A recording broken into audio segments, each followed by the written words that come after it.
आप लोगों ने सुना होगा पुंडरीक विद्यानिधि का आख्यान।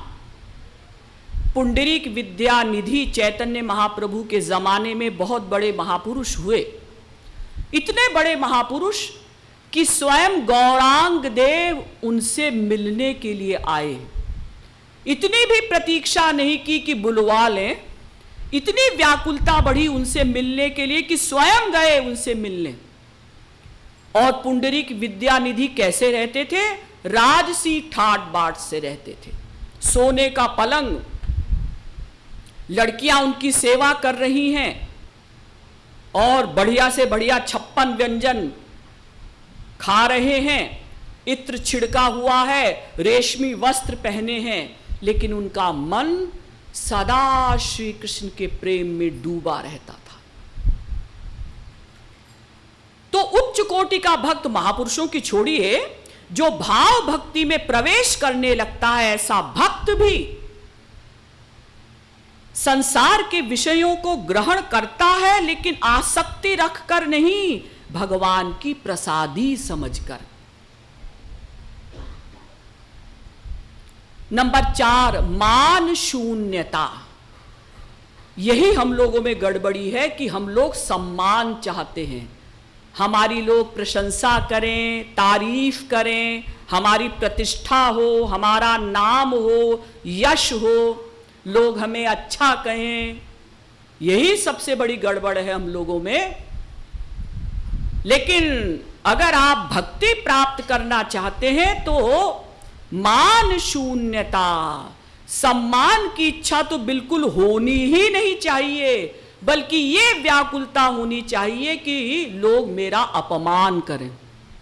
अरे आज किसी ने हमारा अपमान ही नहीं किया, आज का दिन ऐसे ही बेकार चला गया। एक बहुत बड़े महापुरुष हुए पुंडरीकाक्ष, उनके शिष्य थे राम मिश्र। तो एक बार राम मिश्र ने अपने गुरु पुंडरीकाक्ष जी से कहा, गुरुजी, हाँ बेटा, गुरुजी, भगवान हमें कब मिलेंगे, कैसे मिलेंगे? तो गुरुजी ने कहा, बेटा तुम तो चाहते ही नहीं हो कि भगवान तुम्हें मिले।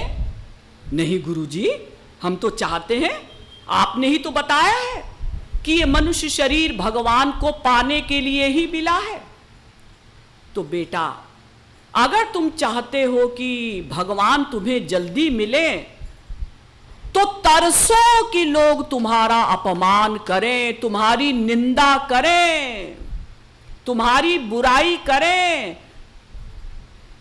कोई तुम्हारी बुराई करे और उसे तुम अपना दोस्त मानो, हितैषी मानो, तो समझो कि तुम वास्तव में ईश्वर की ओर चलना चाहते हो। हम सम्मान नहीं चाहते, कोई हमारी प्रशंसा करे ये नहीं चाहते। ये तो चलो बहुत से लोग ऐसे होते हैं जो नहीं चाहते, उनको अपनी प्रशंसा सुनना अच्छा नहीं लगता, लेकिन इतने से ही काम नहीं बनेगा। निंदा सुनना अच्छा लगने लगे, कोई बुराई करे तो हमें अच्छा लगे, सुख मिले, बिल्कुल ठीक कह रहा है। अरे जब तक मुझे ईश्वर प्राप्ति नहीं हुई, कौन सा ऐसा दोष है जो मेरे अंदर नहीं है? अजी उसने हमें कामी कहा, हमने कौन सा काम का कार्य किया नहीं तो सोचते तो हो दिन में कई बार।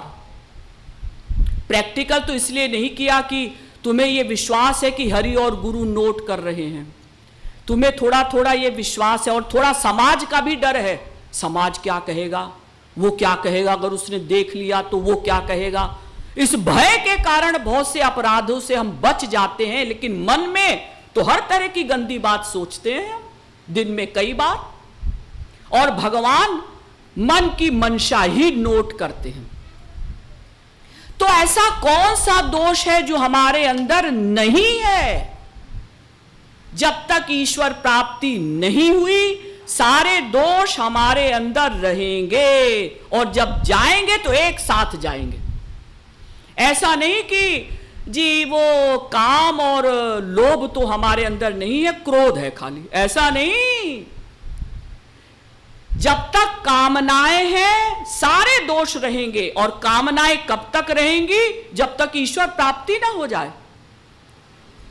जब ईश्वर प्राप्ति होगी तो कामनाएं जाएंगी, जब कामनाएं जाएंगी तब क्रोध, लोभ, ईर्ष्या, द्वेष, सब दोष एक साथ जाएंगे। सब माया के बच्चे हैं, जब मां जाएगी तभी बच्चे जाएंगे। ऐसा नहीं एक बच्चा चला गया दूसरा है, ऐसा नहीं। तो मान शून्यता, सम्मान की इच्छा न हो, बल्कि जहर के समान लगे सम्मान। अगर हमारा कोई सम्मान करे तो ऐसा लगे जैसे कोई पॉइजन पिला रहा है हमको, तब समझो कि वास्तव में हम ईश्वर की ओर चल रहे हैं। पांचवा, आशा बंध। आशा बंधो समुत्कंठा कहा गया है। आशा बंध, आशा बंधो प्राप्ति संभावना दृढ़ा भक्ति रसामृत सिंधु। ये आशा रहे, विश्वास रहे, भगवान अवश्य कृपा करेंगे। निराशा ना आने पाए।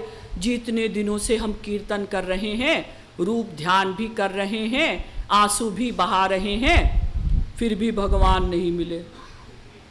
छोड़ो, अब यहां चलो वहीं, कहां? संसार में। तो संसार में तुम्हें सुख मिला था क्या? नहीं जी, संसार में सुख नहीं मिला था, इसीलिए तो यहां आए थे भगवान की शरण में, लेकिन यहां भी हमको सफलता नहीं मिली, हम तो संसार में जा रहे हैं। हमारे इतने पापों के पहाड़ हैं, उनको धुलने में कुछ समय लगेगा ना। आप लोगों ने सुना होगा, शंकराचार्य जी के शिष्य हुए मधुसूदन सरस्वती जी। तो मधुसूदन सरस्वती जी भी ज्ञान मार्गी थे, लेकिन उनके अंदर भक्ति का अंकुर था। तो एक बार भगवान एक बाबा जी बनकर मधुसूदन जी के पास आए और कहा, बेटा एक बात बताओ, तुम लोगों से शास्त्रार्थ करते हो? हाँ बाबा जी। तो जब तुम शास्त्रार्थ में किसी को हरा देते हो तो तुम्हें सुख मिलता है? जी। और जब तुम हार जाते हो किसी से शास्त्रार्थ में कभी कभी तो दुख मिलता है? जी। तो फिर तुम ब्रह्म कहां हो? तुम कहते हो मैं ही ब्रह्म हूं, अहम ब्रह्मास्मि, अहम ब्रह्मास्मि। और तुम कैसे ब्रह्म हो जो दूसरों को दुख देते हो शास्त्रार्थ में उनको हराकर? हाँ बाबा जी, आप तो बिल्कुल ठीक कह रहे हैं। तो फिर मुझे क्या करना चाहिए?